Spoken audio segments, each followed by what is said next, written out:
जन नायक कर्पूरी ठाकुर जी के जन्मदिन दिवस पे जहां बिहार के मुख्यमंत्री नीतीश कुमार, कला, संस्कृति एवं युवा विभाग के मंत्री शिवचंद्र राम, आरजेडी के वरिष्ठ नेता एवं मंत्री श्री अब्दुल बारी सिद्दीकी जी मौजूद थे।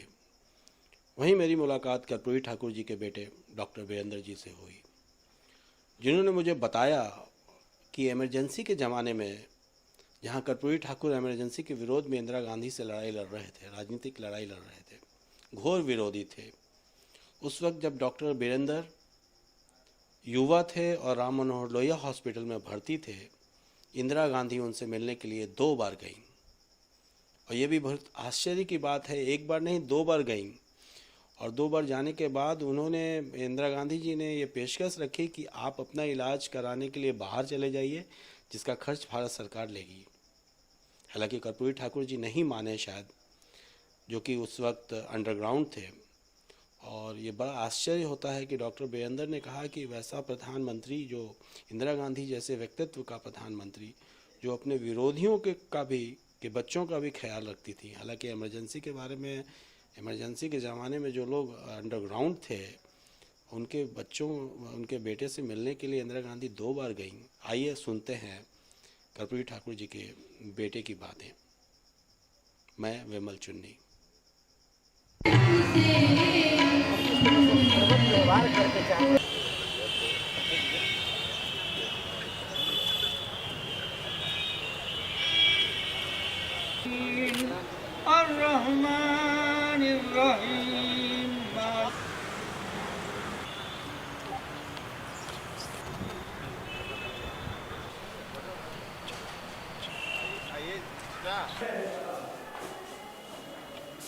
ले लेना, अभी हमको जाने दो। इस वक्त है स्वर्गीय कर्पूरी ठाकुर जी के घर पे, जन नायक कर्पूरी ठाकुर जी के घर पे, जहां उनके छोटे बेटे वीरेंद्र जी, डॉक्टर वीरेंद्र जी से बात करेंगे। सर, कुछ यादें बताइए अपने कर्पूरी ठाकुर जी के बारे में। यादें तो ऐसा है कि हम लोग बचपन से साथ रहे हैं और पहले हम लोग गांव पर रहते थे। हम थे, भैया और मेरी छोटी बहन थी रेनू, जो अब इस दुनिया में नहीं है। और कांग्रेस के विधायक थे श्री सहदेव महतो जी, समस्तीपुर से जीते थे। वो हमारे पिताजी से बहुत जुड़े हुए थे, अपना घर का रिश्ता था। तो पिताजी बोले कि से भाई जी बच्चे लोग कहाँ हैं, तो गांव पर रहता है।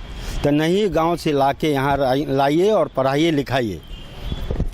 तब उनके कहने पर हम लोगों को गांव से पटना लाए और उस समय 41 नंबर फ्लैट था, उसी में हम लोग रहते थे। और वहीं से हम लोग स्कूलिंग यहाँ पटना में शुरुआत किए। जब पिताजी 67 में उप मुख्यमंत्री बने तो 41 नंबर छोड़ के हम लोग 6 वीरचंद पटेल पथ में गए, वहीं सब परिवार हम लोग रहते थे। और जब मुख्यमंत्री हुए 77 में तो 12 बेली रोड में रहते थे, साथ ही में हम लोग रहते थे। वहाँ जब मुख्यमंत्री में से हट गए तब एक देश रत्न मार्ग, जो महावीर प्रसाद, जो पिताजी के, महावीर प्रसाद यादव जो विधायक थे, पिताजी के मंत्रिमंडल में मंत्री थे, उन्होंने अपना ये घर दिया, कहा कि ठाकुर जी आप रहिए, हम दूसरा क्वार्टर ले लेंगे। उस समय से उनके देहांत तक हम लोग यहाँ रहे। कर्पूरी ठाकुर जी के बारे में कहा जाता है कि वो बहुत सादगी का जीवन बिताते थे। कुछ बता सकते हैं कैसा उनकी दिनचर्या क्या रहता था? ऐसा सही है, आपने सही कहा कि लोग कहते हैं। और जब वो थे तो यही इस एक देश रत्न मार्ग में मैं आगे बरामदा पर वो बैठते थे। जितने लोग सुबह में आते थे उन लोगों से मिलते थे, सबके सामने में नाश्ता चाय, जो भी लोग आते थे उनको चाय ज़रूर पिलाते थे। और पहले जो भी विधायक 1952 से ताजपुर से वो जीत के आए, और जो भी क्षेत्र के लोग आते थे उनको नाश्ता चाय, रात में खाना, हॉस्पिटल में दिखाना हो तो उनको हॉस्पिटल पहुंचवाना, उनके बीमारी लोग आते थे उनका इलाज कराना, खर्चा, जाने आने का खर्चा देना। और सबके बीच में वो बैठते थे, सबसे बात करते थे। ये नहीं समझते थे कि हम मुख्यमंत्री हैं, हम गरीब से नहीं मिले। वो ज़्यादातर गरीब लोगों से बैठ के बात करते थे, उनके साथ रहते थे। एज ए सन आपको कभी उन्होंने डांटा या कभी समझाया, इस तरह का कोई वाक़या? जी, हम लोग को समझाए। हम लोग का गांव समस्तीपुर ज़िला में पितौजिया ग्राम, जो अभी कर्पूरी ग्राम हो गया है, तो हम लोग का गांव राजपूत लोगों की बस्ती है। हम लोग को कहते थे कि पढ़ोगे नहीं तो सब को वो लोग डांटेंगे, काम करवाएंगे, दाढ़ी बनाएंगे, गाय चराना पड़ेगा, भैंस चराना पड़ेगा, बकरी चराना पड़ेगा, इसलिए पढ़ो लिखो।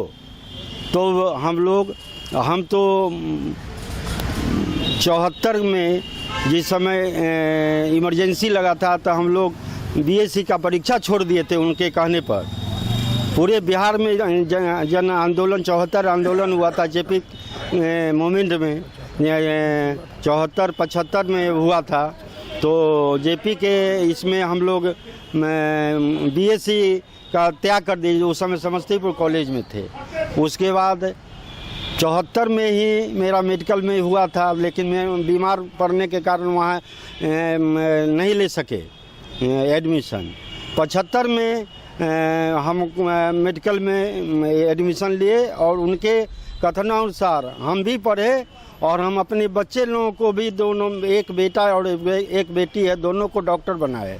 और पिछले साल हम अपनी बेटी की शादी किए हैं और वो मेरे दामाद IAS हैं और अभी हिमाचल कैडर के में DFO के पोस्ट पर राजगढ़ में पोस्टेड हैं। ऐसा कहा जाता है कि इंदिरा जी के टाइम में इंदिरा जी को पूरे भारत में अगर डर लगता था तो सिर्फ जननायक कर्पूरी ठाकुर जी से, और काफ़ी जो राजनीतिक दूरियां थी और जिसमें इमरजेंसी के विरोध कर्पूरी ठाकुर जी ने काफ़ी लड़ाई लड़ी, और प्लस समाज में जो जातिवाद और शिक्षा के क्षेत्र में उन्होंने जो काम किया, तो आप कैसे देखते हैं उसको? एज ए सन कैसे देखते हैं आप? देखिए, जहाँ तक इंदिरा गांधी जी की बात उठाए तो वो पार्टी अपने जगह पर है, लेकिन व्यक्तिगत रूप से इंदिरा गांधी जी बहुत अच्छी लेडी और भारत के प्रधानमंत्री बहुत अच्छे प्रधानमंत्री थे और थी। और जब हम बीमार पड़े 75 में, तो डॉक्टर हमको वहाँ ऑल इंडिया, उस समय डॉक्टर राम मनोहर लोहिया हॉस्पिटल में हम भर्ती थे। उनको श्रीमती गांधी जी को एज ए प्राइम मिनिस्टर रहते हुए उनको पता चला कि जननायक, उस समय जननायक नहीं थे, कर्पूरी जी का लड़का यहाँ बीमार है। उस समय सहरसा से गुणानंद ठाकुर MP थे। गुणानंद ठाकुर सोशलिस्ट थे, लेकिन इंदिरा जी उनको अपने इस दल में मिला के उनको राज्यसभा में ले गए। तो उन्होंने कहा कि जननायक कर्पूरी ठाकुर जी का लड़का बीमार है डॉक्टर राम मनोहर लोहिया में। एज ए प्राइम मिनिस्टर होते हुए हम दो बार हमको देखने के लिए गई, और उस समय इमरजेंसी था, इमरजेंसी में पिताजी नहीं थे। तो इंदिरा गांधी ये भी बोली कि से आप इतना कम उम्र में या कैसे बीमार पड़ गए हैं आपको। उस समय हमारा हार्ट का ऑपरेशन होना था, तो क्रिश्चियन मेडिकल कॉलेज बेलौर, वहाँ के डॉक्टर बोले थे कि विदेश में जाके, तो पैसा नहीं था। इंदिरा जी बोली कि हम आपको विदेश भेज देते हैं सरकार के पैसा से, आप ऑपरेशन करवा लीजिए। लेकिन मेरे पिताजी बोले कि मेरा बेटा मर जाएगा, लेकिन हम सरकार के पैसा से हम ऑपरेशन नहीं कराएंगे। लेकिन अपना सिद्धांत अलग अलग है, लेकिन इंदिरा गांधी जी को वो भी मानते थे। और पार्टी अलग है, लेकिन व्यक्तिगत जो लोगों का सोच है वो अलग है। और 75 में जयप्रकाश नारायण, लोकनायक जयप्रकाश नारायण के और पिताजी और जयप्रकाश नारायण के व्यवस्था करने पर हमको हार्ट ऑपरेशन के लिए ऑकलैंड शहर में, न्यूजीलैंड जो है, न्यूजीलैंड में जो ऑकलैंड है, वहाँ जयप्रकाश बाबू के सहयोग से हम जाके 75 में ऑपरेशन कराएं और अभी आपके सामने में हम बातचीत कर रहे हैं। बिहार में कई मुख्यमंत्री हुए और कई मुख्यमंत्रियों का जन्म दिवस मनाया जाता है हर साल, लेकिन कर्पूरी ठाकुर जी का जो जन्म दिवस है वो बहुत लार्ज स्केल में जितनी भी सारी पार्टियां मनाती हैं, और ख़ासकर वैसी पार्टियां जो कर्पूरी जी के सिद्धांतों पे चलने का दावा करती हैं, जैसे राष्ट्रीय जनता दल या जनता दल यूनाइटेड नीतीश कुमार जी की पार्टी। आपको कैसा लगता है कि देखिए, आपका कहना सही है और हम किसी के बारे में कुछ नहीं बोल सकते हैं। लालू जी भी इन्हीं के दिन हैं, नीतीश भाई इन्हीं के साथ में थे, लालू जी भी साथ थे, और जो लोग गाली भी देते थे वो लोग भी अभी इनका जयंती मनाते हैं। इसलिए हमको तो खुशी है कि जो गाली देते थे वो भी मना रहे हैं, और जो अपने साथ में थे जैसे लालू प्रसाद यादव जी, नीतीश कुमार जी और जितने लोग हैं सब, उपेंद्र कुशवाहा जी, रामविलास पासवान जी और मांझी जी हैं, उसके बाद क्या कहते हैं मोदी जी, सुशील कुमार मोदी जी है। तो हमको खुशी होती है कि सभी पार्टी लोग वाले लोग एनेक्चर नॉन के चलते, और वो जानते हैं कि ये गरीब के नेता थे, इनके नाम पर जो भी विरोधी है सभी लोग जननायक कर्पूरी ठाकुर जी को मानते हैं, और चाहे वो उनके सिद्धांत पर चले चाहे नहीं चले, लेकिन वो मनाते हैं जयंती। आप कोई ऐसी बात कहना चाहेंगे जो चाहते हो कि समाज या सरकार कर्पूरी जी के कोई खास बात ऐसी रही हो जिसको आप सोच रहे हो कि अगर इसको पूरा किया जाता तो उनकी आत्मा को ज़्यादा शांति? अब इस विषय में हम क्या बोलें, हम किसी, वो सब तो अपने ही हैं, लेकिन अब क्या किया जाए। उनका नाम लेके तो सब लोग ही रहें, लेकिन उनके सिद्धांत पर बहुत कम लोग चलते हैं, और हम लोग को बहुत दिक्कत होती है, किसको क्या कहने जाएं। और उस समय अपने मुख्यमंत्री काल में लड़कियों लोगों को मुफ्त शिक्षा, समाज में दबे कुचले लोगों के लिए शिक्षा के लिए आवाज़ उठाए, और उसको लड़की लोगों के लिए निःशुल्क शिक्षा कर दिए थे पढ़ने के लिए। बात कर रहे थे जननायक कर्पूरी ठाकुर जी के पुत्र से, जो बता रहे थे डॉक्टर वीरेंद्र कुमार, जो बता रहे थे उनके बारे में। धन्यवाद। मैं विमल चुन्नी। मैं जननायक जी की छोटी पुत्र वधू हूँ। कैसा लगता है आपको इस परिवार के सदस्य? बहुत ही अपने आप को गौरवान्वित महसूस करती हूँ। इससे अच्छा कहीं और नहीं होता। उनकी क्या बात आपको लगता है कि आप हर आदमी के जीवन में होना चाहिए? उनकी सादगी, उनकी ईमानदारी, उनके जो प्यार था वो सभी हम लोग को हमेशा मिलता रहना चाहिए, लेकिन कुछ दिनों का ही हम लोग के साथ था। और इस समाज को क्या संदेश देना चाहेंगे? पूरे समाज के वो प्रेरणा स्रोत है और रहेंगे, वो अमर हैं, अमर रहेंगे। आप बताइए, आपका परिचय? मेरे दादाजी थे और मेरा नाम डॉक्टर अभिनव विकास। तो डॉक्टर साहब, कैसा आपको लगता है, आप जननायक कर्पूरी जी की फैमिली से हैं, आपको कैसा फील होता है? अपने आप में गौरवान्वित महसूस करता हूँ। और सी बात ऐसी है जो आपको लगता है कि दादाजी की बात जो है वो अपने जीवन में उतारनी चाहिए? सिंप्लिसिटी। ठीक है, और इसको थोड़ा लैंग्वेज थोड़ा बढ़ा के बोल सकते हैं, जैसे उनको दिखावा बिल्कुल पसंद नहीं है, एकदम सादगी में रहना। सबसे पहले अगर उनके साथ कोई गया कहीं कुछ खाने के लिए, तो पहले गरीब लोग बोलते थे कि तुम खाए कि नहीं खाए, उसके बाद खुद वो उस चीज़ को हाथ लगाते, ताकि इसलिए कि गरीब को कुछ कम देगा, हमको ज़्यादा दे देगा। आप अपना परिचय दीजिए। मैं गौरी शंकर कनौजिया, मैं मोतिहारी का रहने वाला हूँ। मैं जननायक जी का मैं शिष्य हूँ। तो क्या बात, शिष्य हैं तो क्या आप? जननायक जी ने जो गरीब के लिए जो उन्होंने लड़ाई लड़ा, आज देश के उनकी लड़ाई से हम उम्मीद करते हैं कि 98% लोग भलाई के मार्ग पर जा रहे हैं, अच्छा मार्ग पर जा रहे हैं। उन्होंने गरीबी की जो लड़ाई लड़ी, उनके साथ मुझे भागलपुर जेल में भी 1974 में रहने का सौभाग्य प्राप्त हुआ है, और इस तरह हम दर्जनों बार जेल में रहे हैं सोशलिस्ट पार्टी से। और कर्पूरी जी का शिक्षा जो उन्होंने दिया कि गरीब का बच्चा भी स्कूल में जाकर पढ़े, उसमें फीस लगता था। जो नाव पार होता था घाट, उन्होंने टैक्स माफ़ कर दिया था, जो आज पुल का कर लगता है। अपने जब उस समय ज़्यादा कर नावें चलती थी सभी घाट में, उसका उन्होंने टैक्स माफ़ कर दिया था। क्योंकि गरीब की अगर दुल्हन जाती थी तो घाट का मालिक उसको रोकता था, उसको उन्होंने माने बहुत देर विलम्ब करता था, उसको उन्होंने तोड़ दिया था। मालगुजारी 5 एकड़ से कम वाले को उन्होंने मालगुजारी माफ़ कर दिया था। गरीब के लिए तो जीवन पर्वत उन्होंने लड़ाइयाँ लड़े हैं।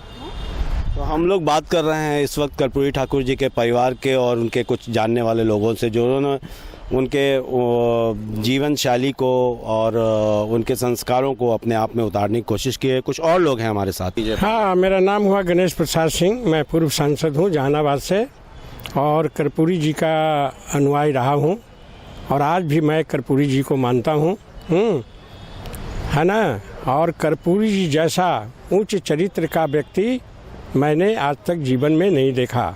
उनके सानिध्य में रहने का वर्षों वर्षों तक मुझे मौका मिला। ये 10 वर्षों तक इस आश्रम में, कर्पूरी आश्रम में भी मैंने यहाँ प्रवास किया है और कर्पूरी जी के जीवन शैली को मैंने देखा है ना। जीवन में समझ गए कि जितनी ईमानदारी थी उनकी, है ना, उतनी सादगी थी और वो संघर्ष में विश्वास करते थे। वो खेत से खलिहान तक और यहाँ विधानसभा से संसद तक वो संघर्ष करते रहे जीवन पर्यंत। गरीबों के पक्ष में हमेशा वो खड़ा रहे। जहाँ भी जुर्म अत्याचार हुआ, गरीबों पर, शोषितों पर, दलितों पर, अल्पसंख्यकों पर, वो हमेशा खड़ा होते थे। और कहीं भी कोई घटना घटती थी प्रदेश में तो सबसे पहले, पुलिस से पहले हमारे नेता जननायक कर्पूरी ठाकुर वहाँ पहुँचते थे और उनके आंसू पोंछते थे और फिर उनके बारे में ये सरकार से वो फाइट करते थे, लड़ते थे और उनका हक और हकूक़ दिलाते थे। सरकार में भी रहकर उन्होंने काफ़ी ये काम किया। ये जो मैट्रिक तक का जो था इंग्लिश जो कंपलसरी था उसको समाप्त किया, मैट्रिक तक के मुफ्त शिक्षा का भी व्यवस्था किया। फिर बेरोजगारों के लिए एक बार गांधी मैदान में इंजीनियरों को बुलवा करके और उसमें समझ गए कि सर्टिफिकेट दिया, ज्वाइनिंग लेटर दिया उन लोगों को, हैं। तो ऐसे ऐसे काम कर्पूरी जी ने किया है। तो जीवन पर्यंत मेरे लिए रहेंगे एक प्रेरणा स्रोत के रूप में। और लोग हमारे उनके बहुत से अभी अनुयायी लोग हैं जो कि आज भी उनको मानते हैं। आप बताइए, आप अपना परिचय दीजिए पहले सबसे पहले। मेरा नाम मृत्युंजय माधव है। मैं इंडियन फॉरेस्ट सर्विस 2013 बैच से हूँ और अभी हिमाचल प्रदेश के राजगढ़ में डिविजनल फॉरेस्ट ऑफिसर के तौर पे काम कर रहा हूँ। आप कर्पूरी जी के परिवार के सदस्य हैं, कैसा महसूस करते हैं आप? ये वास्तव में बहुत सुख का विषय है, मेरे लिए बहुत सुख का विषय है कि मैं इस परिवार से जुड़ा और मुझे भी उतना ही प्यार मिला। बहुत अच्छे से इन्होंने मेरे साथ ट्रीट किया। आगे भी मैं दादाजी का आभार व्यक्त करूंगा कि उनका आशीर्वचन हम लोगों के आने वाले परिवार पे बना रहे और मैं बहुत खुश हूँ। मैं पहली बार इस समारोह में सम्मिलित हुआ हूँ, मुझे बहुत प्रसन्नता हुई है। आपने तो कर्पूरी जी के बारे में बहुत सुना होगा, पढ़ा होगा या परिवार के सदस्यों से जाना होगा। उनकी बहुत सी ऐसी बातें जो काफ़ी अच्छी भी लगती होंगी या बहुत सी ऐसी बातें जो कमेंट के तौर पे लगती होंगी कि भाई ऐसा मत करो, हाँ ऐसा वो नहीं करते थे, उनकी आत्मा को दुखी मत करो। इस तरह की कोई बात जो आपके जीवन में होती हो परिवार में? मैं तो उनके दिखाए हुए आदर्शों पे ही चलने की कोशिश कर रहा हूँ। मैंने भी हिमाचल में ईमानदारी से अभी तक काम किया है, आगे भी करता रहूँगा। बस उनका आशीर्वचन मेरे साथ रहे। जी, मेरा नाम विजय कुमार चौधरी है, अति पिछड़ा समन्वय समिति के अध्यक्ष हैं और पदाधिकारी कर्मचारी संघ जो है अति पिछड़ा का, उसके हम संयोजक हैं। क्या आपको ऐसा लगता है जो उनकी बात जो है जो जीवन में आपको लगता है कि उतारनी चाहिए, समाज को ज़रूरत है? जी, उनकी असाधारण प्रतिभा और सिंपलिसिटी और आम जनों को के बारे में, हित के बारे में सोचने वाले हैं। कोई कास्ट नहीं, कोई क्रीड नहीं, जो गरीब हैं उसके लिए उन्होंने जो काम किया, तन मन धन से, विचार से, कर्म से उन्होंने दिखा दिया कि हम शोषित तो वंचितों के लिए ही सोचते हैं, उसके लिए भी सोचते हैं और समाज के अन्य वर्गों के लिए भी सोचते हैं। वो किसी के साथ पार्शलिटी नहीं करते थे और उनके रहने का, सोचने का और जो ढंग था वो आम जो दुखित पीड़ित समाज के व्यक्ति हैं उसके लिए। वो इतने बड़े विद्वान थे, इनके बारे में हम लोग सुनते हैं। हमारे दादाजी विधायक रह चुके हैं, आरजेडी के प्रोफेसर जगदीश नारायण चौधरी। वो एक झोला लेकर के, कुर्ता साधारण पहन करके पूरे बिहार में भ्रमण करते थे। सबके घर पर जो इंटेलेक्चुअल हैं, जो गरीब हैं, सबके व्यथा सुनते थे वो जा करके। और उसी समय खटिया पर जो बिछा हुआ घर में उसी पर खाना, उसी जो बना हुआ उसी में खाना, उसी पर रहना। ये जो उनकी सिंप्लिसिटी थी वो और बात करने का, कैसे कोई व्यक्ति किस तरह से उसका दुख का कारण क्या है वो तुरंत समझ जाते थे। वो इतने अनुभवी थे कि किसी के दुख को तुरंत समझते, सुख को तुरंत समझते थे। उसी के अनुसार वो समाज उनको सजेशन देते थे और समाज को चाहते थे कि एक दूरी तक जाए, जो शोषित वंचित हैं वो दूरी तक जाए, उसको वाजिब हक मिले। ये किसी दूसरे वर्ग का विरोधी नहीं थे, उनका भी उन्नति चाहते थे। लेकिन जो समाज के अंतिम पैदान पर व्यक्ति हैं उसका पहले वो चिंता करते थे। इसीलिए हम लोगों के आदर्श हैं, हम लोग चाहते हैं कि उनके आदर्शों पर चलें और अपने जीवन को सफल बनाएं। उनके चरणों तक हम लोग अपना श्रद्धा सुमन अर्पित करते जाएं कामों से। तो हमने जो बात की तो हम लोगों को लगा कि उनको सबसे ज़्यादा स्रोत जो है वो लोग जो प्रेरित हुए हैं उनकी सादगी से, और उनकी सादगी से लोग मतलब उनके फ़ैन हैं। एक तरीके से लोग चाहते हैं कि सादगी वाला जीवन ही एक अच्छा जीवन होता है। मैं विमल चुन्नी, पटना से।